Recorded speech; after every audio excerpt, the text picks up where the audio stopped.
ഞാനാണ് സാബിനെ റെസ്പെക്ട് ചെയ്യേണ്ടത് അല്ലേ? ചുമ്മാ ഒരുത്തരം കയറി സാറേ അമ്മാവാന്നൊന്നും വിളിക്കുന്ന സ്വഭാവമല്ല എന്റേത്. പൈപ്പിന്റെ കാര്യത്തിൽ തന്നെ തെരുവാകെ നടുക്കി കളഞ്ഞില്ലേ വിശ്വ സാറ്?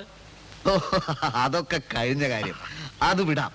എന്നെ പോലെ ഒരാൾക്ക് ഇടപെടാൻ പറ്റിയ എത്ര പേർ താമസമുണ്ട് കുമാർ സാബ് ആ തെരുവിൽ? സാബ് യുദ്ധത്തിലൊക്കെ നേരിട്ട് പങ്കെടുത്തിട്ടുണ്ടോ? ഉണ്ടോന്നോ? കൊള്ളാം. സമോറി പുഴയിൽ സൻഡൂറയ്ക്കും മത്തവാടിക്കും ഇടയിൽ 3 കിലോമീറ്റർ നീളത്തിൽ ഒരു ഗ്രൻ പാലമുണ്ട്. ആ പാലം കേണൽ ഭാട്ടിയയുടെ ഒരു ചെറിയ നോട്ടപ്പശവ് മൂലം പാകിസ്ഥാൻകാരുടെ കയ്യിലായി. ടാങ്കും ട്രക്കും ഒക്കെ കുതിച്ചു കുതിച്ച് കയറുക അതിർത്തിയിലോട്ട്. എന്റെ പൊന്നെ, സെക്കൻഡ് ബറ്റാലിയൻ കിടുകിടാ വിറച്ചുപോയി. ഒടുവിൽ ചരിത്ര വസ്തുതയാ, നായേഴ്സ് പ്ലാൻ എന്നാണ് ആ ഓപ്പറേഷനെ പറ്റി ഇന്നും പട്ടാള രേഖയിൽ കാണുക. തകർത്തു ഞാൻ. അതെങ്ങനെയാണെന്ന് വെച്ചാൽ, അതെ അതെ, ഇത് ഞാനും കേട്ടിട്ടുണ്ട്. ഇതിങ്ങനെ പലതും സാബിനെ പറ്റി എന്റെ MD-യോട് ഞാൻ കൂട്ടി പറഞ്ഞു. അതൊക്കെ വേറൊരു ഉദ്ദേശത്തിലാ. നല്ല കിളി പോലുള്ള ഒരു മകളുണ്ട് എന്റെ MD-ക്ക്. സദാനന്ദൻ പെണ്ണ് കെട്ടിട്ടില്ലല്ലോ? ഇല്ല. വരട്ടെ, നമുക്ക് കെട്ടിക്കാം. മനസ്സിലായില്ല. മൊണീക്ക ഷൂസ് ഇന്ത്യയിൽ 1ാം കിട കമ്പനികളിൽ ഒന്നാണെന്ന് സാബിന് അറിയാമോ? അറിയാം. ആ കമ്പനിയുടെ മുതലാളിക്ക് കുമാർ സാബിന്റെ കുടുംബവുമായി ഒരു ബന്ധം ഉണ്ടായാൽ കൊള്ളാം എന്നൊരാഗ്രഹം. എന്തൊക്കെയാ വിശ്വം സാറി പറയുന്നേ? സത്യം, ഞാൻ അത്രമാത്രം കുമാർ സാബിനെ പറ്റി എന്റെ MD-യോട് പറഞ്ഞ് പിടിപ്പിച്ചിട്ടുണ്ടെന്നർത്ഥം. ഞാൻ കുറച്ച് കൂട്ടിയും പറഞ്ഞു. സാറിന് ലെതർ ഇമ്പോർട്ട് ലൈസൻസ് ഉണ്ട്, എക്സ്പോർട്ട് ഉണ്ട്, ബിസിനസ് ഉണ്ട് എന്നൊക്കെ. വെറുതെ ഒരു വെയിറ്റ് ഇരിക്കട്ടെ, നമുക്കെന്താ നഷ്ടം? ഓ, ഇതൊക്കെ നടക്കുന്ന കാര്യാണോ? അത് സാബ് പറയരുത്. ഒരു കാലത്തും നടക്കുകയില്ലെന്ന് വിചാരിച്ചിരുന്ന വാട്ടർ പൈപ്പ് കണക്ഷൻ വരാൻ പോവുകയല്ലേ? അതുപോലെ ഇതും നടക്കും. എന്റെ കുമാർ സാബേ, ഞാൻ നടത്തും. നായർ സാബ്, ഞാൻ പറയുന്നത് പോലെ ഒന്ന് ചുമ്മാ നിന്ന് തന്നാ മതി. 3-ാം തീയതി MD-യുടെ മകളുടെ ജന്മദിനമാണ്. അന്ന് നമ്മൾ അവിടെ പോകുന്നു, MD-യുമായി പരിചയപ്പെടുന്നു. ഇമ്പോർട്ട് ലൈസൻസ്, എക്സ്പോർട്ട്, ബിസിനസ് എന്നൊക്കെ പലതും ഞാൻ പറയും. എല്ലാറ്റിനും കുമാർ സാബ് ചുമ്മാ തലകൂലിക്ക് തന്നാ മതി. സാർ, ഒരാഴ്ചക്ക് എന്റെ കാര്യം ശരിയാക്കാമെന്ന് പറഞ്ഞിട്ട് സാർ എന്താ സാർ ഇങ്ങനെ? സാർ ഇന്ന് എനിക്ക് 2-ലൊന്നും അറിയണം. കുറെ ദിവസമായിട്ട് എന്നെ ഇട്ട് മെനക്കെടുക്കുന്നു. സാർ നിന്നേ സാർ, പറയട്ടെ sir. Sir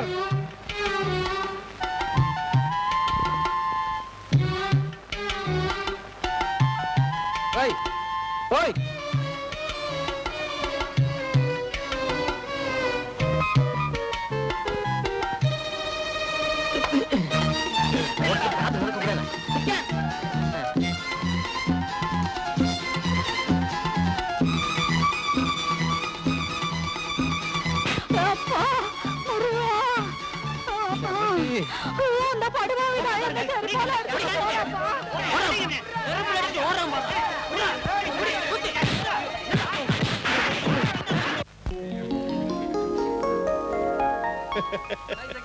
Anyway, thank you for coming. Enjoy yourself. Excuse me. Hi, Vimla. Mr. Visham, you are little late. Oh, I am sorry. Import license. Sir, please meet Mr. Kumaran Nair. Very glad to meet you, sir. എന്റെ MD-യാ. ഞങ്ങൾ ജന്മദിനക്കാർക്ക് ചില സമ്മാനങ്ങളൊക്കെ കൊണ്ടുവന്നിട്ടുണ്ട്. ആ ചടങ്ങ് നിർവഹിച്ചതിന് ശേഷം കൂടുതൽ വിശദമായി സംസാരിക്കാം. ഫോർമാലിറ്റീസ് ഒന്നും വേണ്ടായിരുന്നു. മോളെ, come on.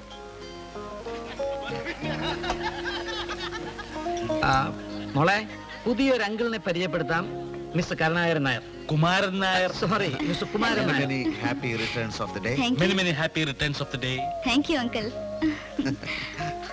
Hello, please relax, please. ഒന്ന് നോക്കിക്കോളൂ. Oh yes.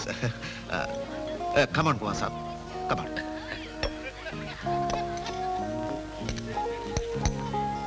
അങ്കിൾ എന്ന് പറഞ്ഞ് പരിചയപ്പെടുത്തിയത് ശ്രദ്ധിച്ചോ? പെൺകുട്ടി ഇഷ്ടപ്പെട്ടോ? മിടുക്കിയ എന്റെ മോനും ഇതേ ഛായ, ഇതേ പൊക്കം, ചേരും. അപ്പൊ എന്റെ സെലക്ഷൻ മോശമായിട്ടില്ലല്ലോ? എന്നാലും ഇത്രയും വലിയ ആളുകളുമായി അക്കാര്യം കുമാർ സാബ് എനിക്ക് വിട്ടതാ. പിന്നെ വേറൊരു കാര്യം, സാബ് പട്ടാളത്തിലായിരുന്നു എന്നൊന്നും തൽക്കാലം പറയണ്ട. വേണ്ടേ? വേണ്ട. യുദ്ധകാലത്തെ എന്റെ ചില വീരസാഹസിക കഥകൾ പറഞ്ഞ് ഒന്ന് ഇംപ്രസ് ചെയ്യാമെന്ന് വിചാരിച്ചു. അതിപ്പോ വേണ്ട. പട്ടാളത്തിന് തൽക്കാലം നമ്മളിപ്പോ പ്രാധാന്യം കൊടുക്കണ്ട. ബിസിനസ് ലെവലിലായിക്കോട്ടെ. ഇമ്പോർട്ട് ലൈസൻസും മറ്റും തട്ടിവിട്ടാ മതി. ഓക്കെ. മിസ്റ്റർ നായർ എന്ത് പറയുന്നു? മൂപ്പർക്ക് എതിരൊന്നുമില്ല, സന്തോഷമേ ഉള്ളൂ. Very good. നമ്മൾ പറഞ്ഞ കാര്യം സദാനന്ദൻ ഇപ്പോ UAE-ലാണ്. അവിടുന്ന് ബഹ്റിനിലേക്ക് വരാനുള്ള സാധ്യതയുണ്ട്. ബഹ്റിനിൽ വന്നാൽ അവന്റെ ശമ്പളം. ഏത് സദാനന്ദൻ? നായർ സാബിന്റെ മകനെ. ഓ ഐ സി. നമ്മുടെ പയ്യൻ. ഇന്ത്യയിൽ അധികം പേർക്കൊന്നും ഈ ലൈസൻസ് കിട്ടിയിട്ടില്ല. പിന്നെ എനിക്കറിയാം. പല പല ബിസിനസ്സുകളാ നായർ സാബിനുള്ളത്. എല്ലാം നോക്കി നടത്താൻ തനിച്ച് അദ്ദേഹത്തിന് സാധിക്കുന്നില്ല. മകനാണെങ്കിൽ ഗൾഫിലും. അതുകൊണ്ടാണ് ഈ import licence. 1 second sir. Yes yes. Licence കൈമാറ്റം ചെയ്യാൻ പുള്ളിക്ക് കുറച്ച് വിഷമമുണ്ട്. ഒരുപാട് പൊളിറ്റിക്കൽ ഇൻഫ്ലുവൻസ് ഉപയോഗിച്ച് നേടിയെടുത്തതാണേ. നമ്മൾ പറഞ്ഞാൽ മൂപ്പര് ചൈനയിൽ നിന്ന് നേരിട്ട് ലെതർ ഇറക്കി തരും. അത് മതി. ആള് വളരെ മര്യാദക്കാരനാണെന്ന് കണ്ടാ അല്ലേ? എപ്പോഴാ ക്യാഷ് കൊടുക്കേണ്ടത് എന്നെ അറിയിച്ചാ മതി. ക്യാഷ് ഒന്നും വേണ്ട. ചൈനക്കാർക്കും മൂപ്പരെ വലിയ വിശ്വാസമാണ്. ചരക്ക് വന്നിട്ട് കാശ് കൊടുത്താൽ മതി. പിന്നെ തൽക്കാലം വെറുതെ ഒരു ഉറപ്പിന് ഒരു 10-20,000 രൂപ കൊടുത്തേക്കാം അല്ലേ? ഓ അപ്പൊ ആ കാര്യം നമുക്ക് അദ്ദേഹത്തോട് പറയാം. അതെ, നമ്മൾ സംസാരിച്ചതുപോലെ തന്നെ ഞങ്ങളതങ്ങ് ഉറപ്പിച്ചു. അല്ല സാറിന് വിഷമമുണ്ടോ? വിശ്വ സാറ് പറഞ്ഞാൽ എനിക്ക് പരിപൂർണ സമ്മതമാണ്. ഞാൻ അപ്പോഴേ പറഞ്ഞില്ലേ കുമാർ സാബ് നല്ല.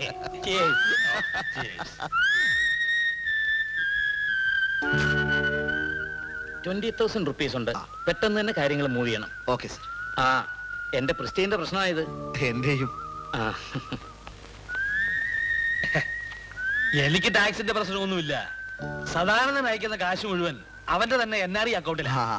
എന്റെ ഇൻകം ടാക്സ് പ്രശ്നം വളരെ വളരെ രൂക്ഷമായിരിക്കുകയാണ്. ഈ കക്ഷി എനിക്ക് 2.5 ലക്ഷം രൂപ തരാനുണ്ട്. 50,000 കൂടി അടുത്ത മാസം തരാമെന്ന് പറഞ്ഞിരിക്കുകയാണ്. ആ ചെക്കും ഞാൻ നായർ സാബിന്റെ പേരിൽ വാങ്ങിച്ചോട്ടെ? വാങ്ങിച്ചോ? ഇതൊക്കെ നേരത്തെ കൂട്ടി എന്നോട് ചോദിക്കേണ്ട കാര്യമുണ്ടോ? സദാനന്ദന് ഇത്രയും നല്ല ഒരു ബന്ധം ഉണ്ടാക്കി തരാൻ ശ്രമിക്കുന്ന വിശ്വൻ എനിക്ക് തന്നെയാണോ? വിശ്വനൊരു കല്യാണം കഴിക്കണ്ടേ? ഓഹോ, ഷൂ കമ്പനി ഒന്ന് പൊക്കി വിട്ടിട്ട് വേണം அதை പറ്റി ആലോചിക്കാൻ.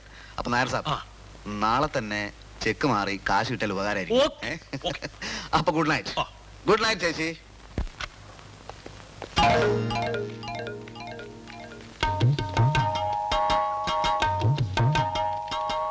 വിശ്വ, വിശ്വ,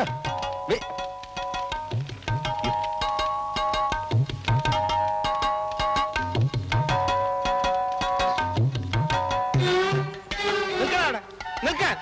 ഇത് കണ്ടോ? തനിക്ക് കൈക്കൂലി എന്നതിന് നാട്ടുകാർ വന്ന സമ്മാനം 10,000 രൂപ വാങ്ങിച്ച് ഇനി എന്നെ പറ്റിക്കാമെന്ന് നോക്കണ്ടടാ കള്ള റാസ്കൽ. എനിക്കിനി നിന്റെ ജോലി വേണ്ട. പക്ഷെ നിന്നെ 2 ഇടി ഇടിക്കാൻ ഞാൻ ഇവിടുന്ന് പോകില്ല. കാശ് താടാ. ജോലി തരാന്ന് പറ്റിക്കുന്ന കള്ള. കാശ് താടാ. ജോലിയോ?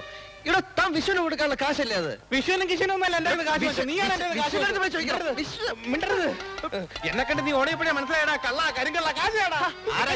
ഞാനൊരു പ്രാന്തൻ. അയ്യോ പ്രാന്ത്. പ്രാന്ത് നിന്റെ അച്ഛന്. എന്റെ കാശ് താടാ. അച്ഛനെ പറഞ്ഞ കാശ് എന്താ എന്താ പ്രശ്നം? പിടിച്ചു വെച്ചോ. എന്താ ചന്തയോ? അല്ല സാർ, പിന്നെ പ്രാന്തൻ പ്രാന്തൻ സാർ. പ്രാന്തനാണ് പിടിച്ചു കേട്ടോ. ജോലി തരാമെന്ന് പറഞ്ഞ് താനല്ലടോ എന്റെ കാശ് വാങ്ങിപ്പിച്ചത്. എന്റെ 10,000 രൂപ നിലയ്ക്ക് തന്നെ ഞാൻ തട്ടും. ചട്ടം തന്നെ മറ്റൊരു പോയി പറ. കള്ള. അയ്യോ police. Call the police. Call the police. Call police.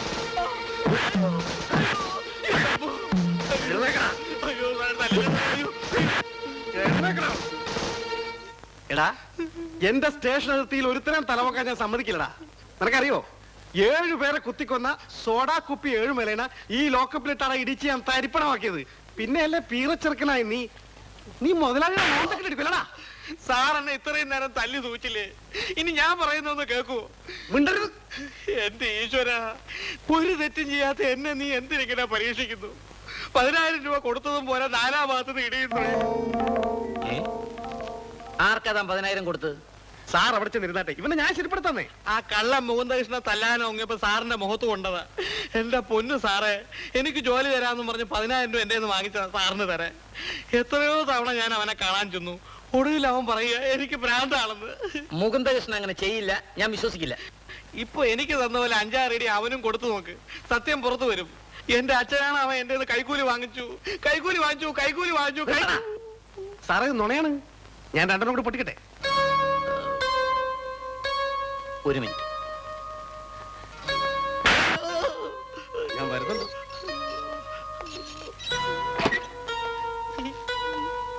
ഏതായാലും മുകുന്ദകൃഷ്ണനെ വരുത്താം. അവൻ കാശ് വാങ്ങിച്ചോന്ന് അറിഞ്ഞിട്ട് അടി തുടരാം. കുഴപ്പമില്ല, എനിക്ക് ആരായാലും ഇടിച്ചാൽ മതി. ഞാൻ അവന്റെ അഡ്രസ് തരാം.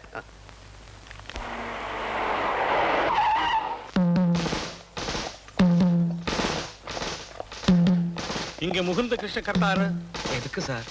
அவன் எங்க இருக்கான் சொல்லு. அதுதான் வீடு.